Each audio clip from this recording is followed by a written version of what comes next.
What to do? I'm actually in the quote-unquote video room. Well, it's not really a video room. This is actually just my wardrobe that I just store a bunch of crap in here. So you see a lot of stuff. There's hiding behind this box is actually just a few videotapes. But I'm not actually going to talk about my videotapes today, honestly. I just want to talk about the fact that Kamen Rider Zeztz is finally coming to Australia and New Zealand, alongside UK, Canada, and Puerto Rican countries.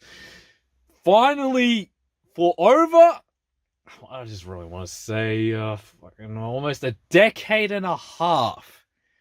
Yeah, almost a decade and a half. You're almost 1 year away from a decade and a half. But we're finally getting Kamen Rider back in Australia again! For no apparent reason. I don't know how they managed to pull this off.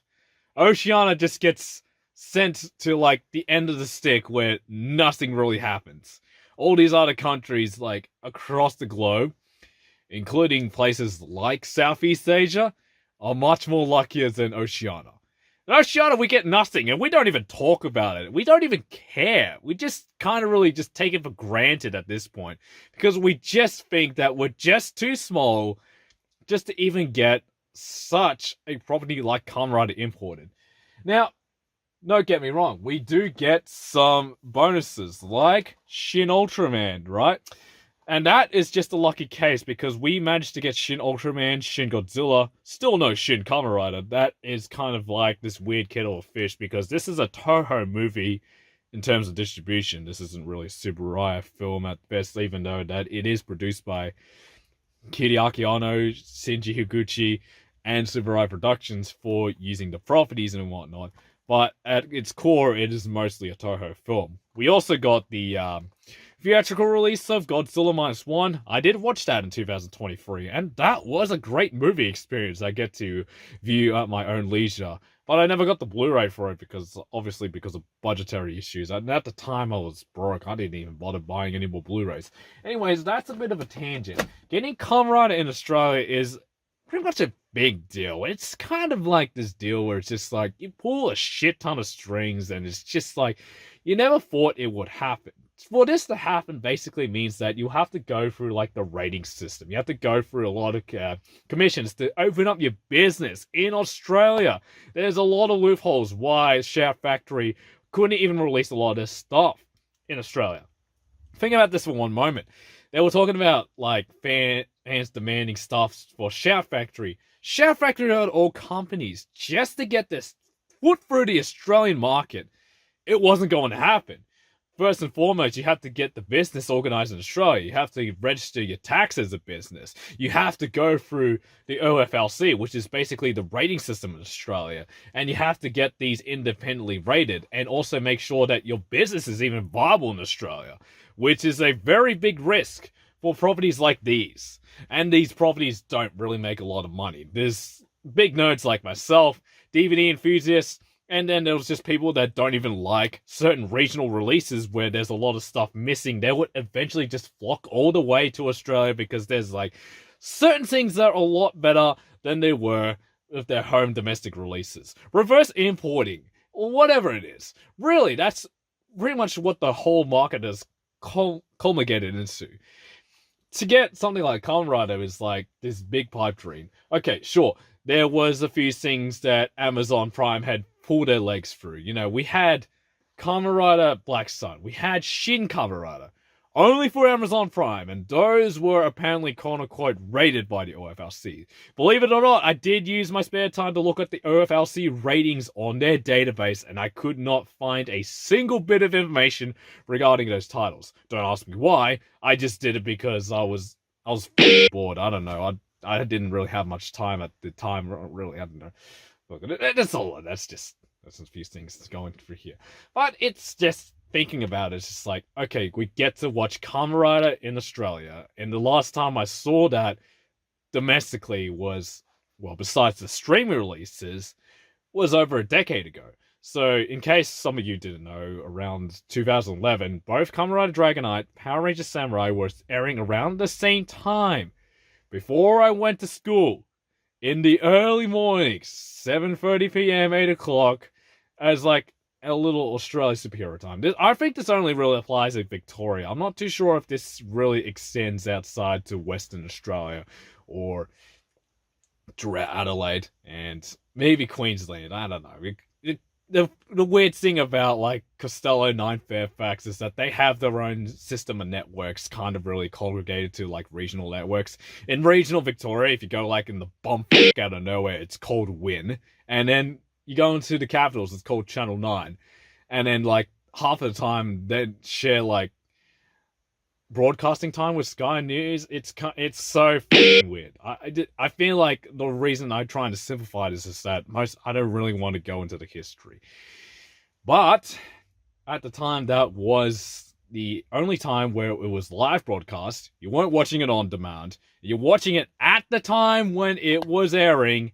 All the episodes, even the ones that were exclusive online in North America or any other English-speaking countries, we practically got the whole run of Kamen Rider Dragonite in Australia through Channel 9, which was weird to say. It was pretty mesmerizing. But this was around the time where I was finishing primary school. So, of course, as a kid, it was like hopped up. This is like you being hopped up on drugs. Okay? Now we got to get that same level of high because Shout Factory managed to get themselves through the hoops to get Kamen Rider Zeztz, which I didn't even think it was ever gonna come. I jokingly said Oshada was gonna happen, but I never really thought it was actually going to happen. And I think this is partially in thanks part to Lupin J, who was spreading a little petition. They basically broadcast Kamen Rider or get Kamen Rider merchandise and other media properties or whatnot to get them through across the pond, or even just like for Australia. I put my name in anonymously for a different alias just to see where it went. And I congratulate him because respect for him, he's going the full miles just to get the stuff even get even through. Look, I'm lost for words, and just considering the fact that this whole thing is improvised, I have very few talking points to actually get across, and this thing is barely even edited. So when you think about that, it's just like, okay, we finally get it. There's a lot of information that was missing, like Southeast Asia releases, because those have their own kind of tangents with licensing. Different distributors like Dex Corporation in Thailand basically strangleholds the rights in Thailand, and there's other media companies that basically snatched off the rights for their own particular markets, so I don't really have much to say about it. And then there's also the fact that you couldn't watch it like on demand, so a lot of times there will be another broadcast that will happening after the original broadcast, and you have your only chance to watch it then, and you can't watch it afterwards, so the episodes aren't even archived, which itself is a bit of an issue because, I mean, this is a community that's basically enterprising. They have communities that basically just making translations throughout the years. You may as well just archive the episodes if you can. You can encode them. They can do that. They have the tools. They can have the effort to do such a thing. So it's not going to be a big deal unless you're trying to splice in the translations from Shout Factory, and people really want to support the official releases as much as possible as they can. Maybe that's just a bit of the compromise. That's kind of like the monkeys for. Look, I'm just going to have to accept it. So, what time can we watch this? Well, it's releasing on Father's Day. I'm recording this on the week that is almost going to come out. In Australian Eastern Standard Time, it will be released around 12:30 in the afternoon. So, 12 hours, 30 minutes, 24 hours time. And Pacific Time, that's 19 hours, 30 minutes, 7:30 p.m. That's their Saturday. We're watching on Sunday, which is basically very close to about 1 hour from Japan. In the next month, it'll be 2 hours. So in the next few weeks, once daylight savings starts to kick in, we'll be watching this at 1:30 p.m. So Asian Eastern Pacific Standard Time, just for reference here. And I'll just put the clocks like right here. I'm just looking at the grid view. It's like, here's the times that I can convert as much as I can, depending on your region here.